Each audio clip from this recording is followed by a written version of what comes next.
Chapter number 16 green chemistry and nano chemistry. ये chapter mostly आता है 3 to 5 मार्क का, इजी चैप्टर है। Green chemistry is an approach to chemistry. इस chapter का जो एम है, जो मकसद है, it is nothing but to maximise efficiency and to minimize hazardous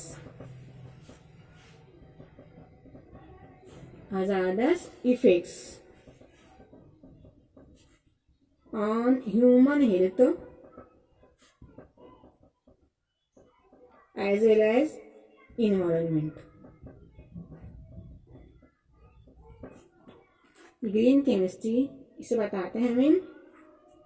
then the concept of green chemistry was coined by a scientist Paul T Anastas. ये scientist है, उन्होंने हमें बताया कि किस तरह से ग्रीन केमिस्ट्री, इस ग्रीन केमिस्ट्री का मकसद ये है कि ये क्या करेगा, टू मैक्सिमाइज इफिशियंसी को इंक्रीज करेगा। किसी भी केमिकल प्रोडक्ट की इफिशियंसी को ये इंक्रीज करेगा।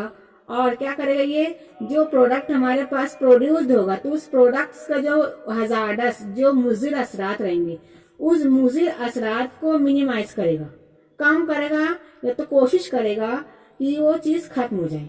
तो इन दो बेसिस पर इन्होंने बताया हमें green chemistry to maximize efficiency of that particular product and again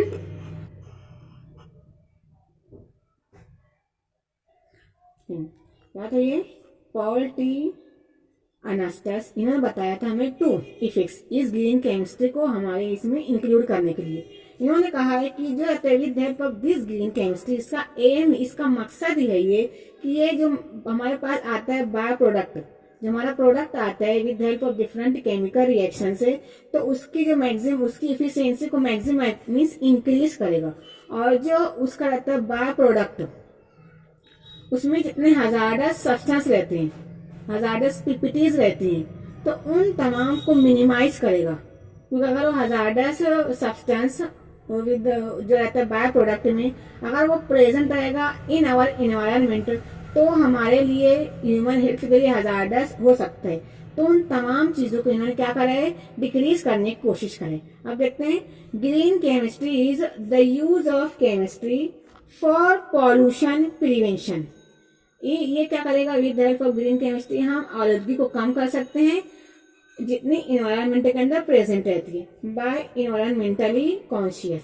then design of chemical products, हम केमिकल प्रोडक्ट्स को इस तरह से हम केमिकल रिएक्शन का सेटअप करेंगे कि जो हमारे पास केमिकल प्रोडक्ट प्रोड्यूस होगा, उसके प्रोडक्शन जितने प्रोसेस होंगे, वो प्रोसेस क्या करेंगे, उस चीज को जो रहता है हजार्डस बाय प्रोडक्ट, उसे रिड्यूस और एलिमिनेट करेंगे with the help of this green chemistry. तो सिंपल वन है, ग्रीन केमिस्ट्री की मदद से हमारे पास जो हमारा प्रोडक्ट प्रोड्यूस होगा, उसके अंदर जो उसका सेटअप, उसका प्रोसेस इस तरह से प्रोसीड करेंगे, जितने हजार्डस बाय प्रोडक्ट रहेंगे वो तमाम या तो रिड्यूस हो जाएंगे, कम हो जाएंगे, ये तमाम प्रोडक्ट इलिमिनेट हो जाएंगे।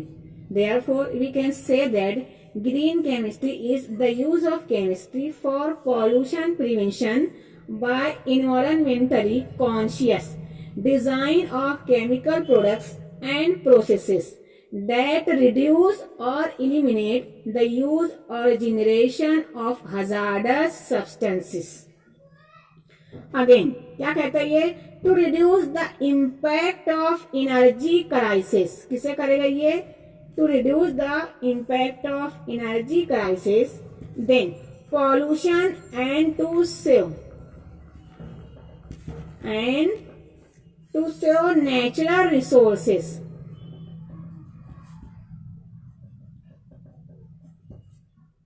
क्या करता है ये, इस तरह से केमिकल रिएक्शन को प्रोसीड करते हैं। क्या बोलते हैं, इस तरह से उस केमिकल रिएक्शन को आपको डिजाइन करना है उसे सेटअप करना है कि वो हमारे नेचुरल कंडीशन में हमारा product reactant to product produce हो जाए।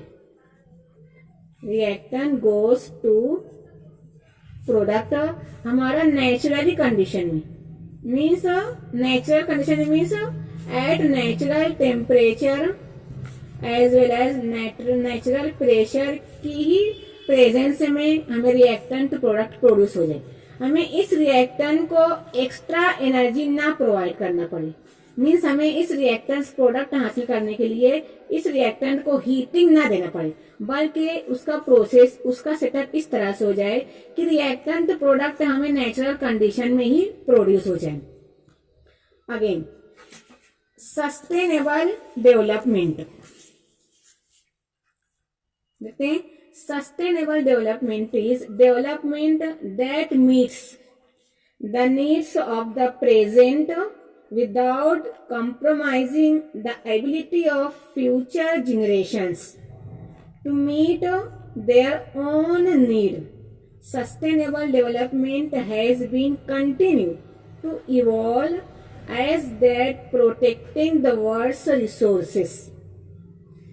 With the help of green chemistry, क्या करते हैं, जो हम प्रोडक्ट प्रोड्यूस कर रहे हैं with the help of our natural resources की बेसिस पर, तो यही जो नेचुरल रिसोर्सेस हैं हमारे वर्ल्ड में एज इट इज कंटिन्यू रहे, क्योंकि जो हमारे जो फ्यूचर जनरेशंस रहेगी उन्हें भी इन तमाम चीज की जरूरत हर हाल में रहेगी, और वो अपनी जरूरत को जरूरत पूरी करने के लिए जो हमारे पास नेचुरल रिसोर्सेस है उस रिसोर्सेस में कमी ना हो जनरेशन के लिए, तो इन्होंने हमें दिया sustainable development with the help of green chemistry. अब बताया गया है according to scientist Paul T Anastas, इन्होंने हमें मोस्टली 12 प्रिंसिपल्स दिए हैं। क्या दिए हमें? 12 प्रिंसिपल्स दिए हैं। इस प्रिंसिपल की वजह से how will you produce different product without pollution or without any hazardness of human health और environment। इन्होंने कोशिश करा है इस 12 प्रिंसिपल के ही दरमियान हम तमाम जो बाय प्रोडक्ट रहता है जो हमें रिक्वायर्ड है इस प्रोडक्ट को इस तरह से सेट करना है, इसके जो रहते हैं डिफरेंट प्रोसेसेस उसे इस तरह से अरेंज करना है कि जो हमारा प्रोडक्ट प्रोड्यूस हो उस वो रखे maximum efficiency as well as वो क्या रखे हैं मिनिमम हजार्डनेस, किसके लिए? ह्यूमन हेल्थ पर या इन्वायरमेंट पर। अगेन ये कोशिश करते हैं कि जितने भी हम प्रोडक्ट प्रोड्यूस करें वो नेचुरल टेम्परेचर प्रेशर पर ही, मतलब नेचुरली वो प्रोड्यूस्ड हो जाए, हमें एक्स्ट्रा एनर्जी इससे प्रोवाइड ना करना पड़े। अब देखते हैं first principal,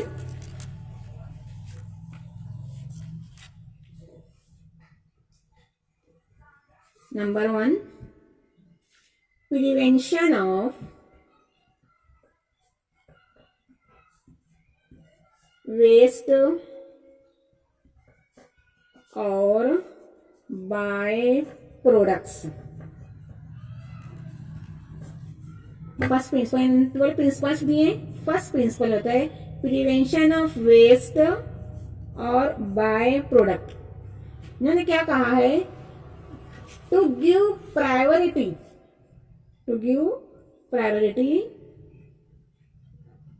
for the prevention of waste rather than cleaning up and treating waste after it has been created। इन्होंने कहा है हमें उस चीज को प्रेफरेंस देना है कि जो क्या करे वो क्लीनिंग अप दे, मीन्स जब रिएक्टेंट से प्रोडक्ट प्रोड्यूस हो तो हमें सिर्फ प्रोडक्ट मिले, ना कि इसके साथ अदर वेस्ट मटेरियल मिले, और अगर अदर वेस्ट मटेरियल मिलता है तो वो उसका अमाउंट लेस रहे, कम रहे। मीन्स उस चीज को मिनिमम करें। अब देखते हैं, हमें इसे इलस्ट्रेट कर देखते हैं with the help of example. Illustration of first principle, prevention of waste और बाय प्रोडक्ट। इन्होंने क्या कहा है कि इन टर्म्स ऑफ डी, देखते हैं फर्स्ट प्रिंसिपल, उसका illustration,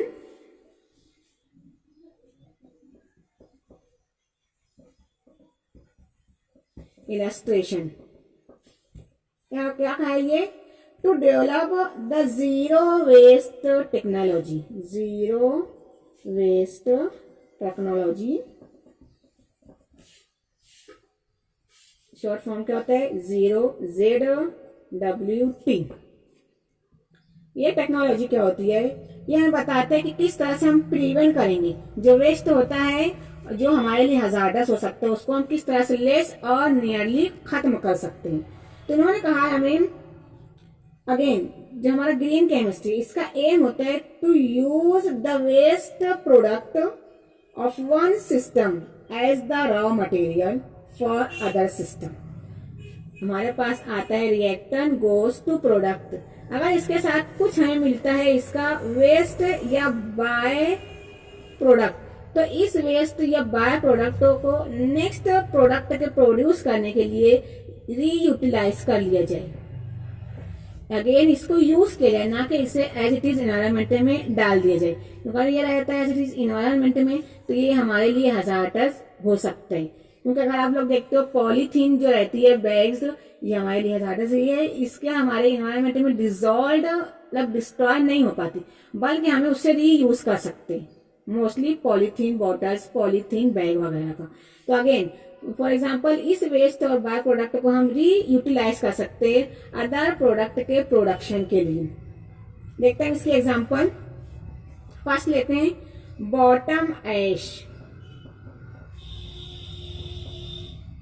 of thermal power station, of thermal power station again can be used as a raw material for cement and brick industry। देख सकते हैं जो हमारा बॉटम ऐश है, जो हमें थर्मल पावर स्टेशन से प्रोड्यूस्ड होता है एज अ बाय प्रोडक्ट, क्या होता है यार, हमारा बॉटम ऐश ये है एज अ वेस्ट और बाय प्रोडक्ट, जो कहाँ से मिलता है हमें, थर्मल पावर स्टेशन से। तो हम अगेन इस बाय प्रोडक्ट, इस वेस्ट मटेरियल को, बॉटम ऐश को रीयूज कर सकते हैं for the production of cement as well as brick industry. तो इस तरह से हम देखते हैं first principle prevention of waste और बाय प्रोडक्ट। सेकंड प्रिंसिपल देखते हैं हम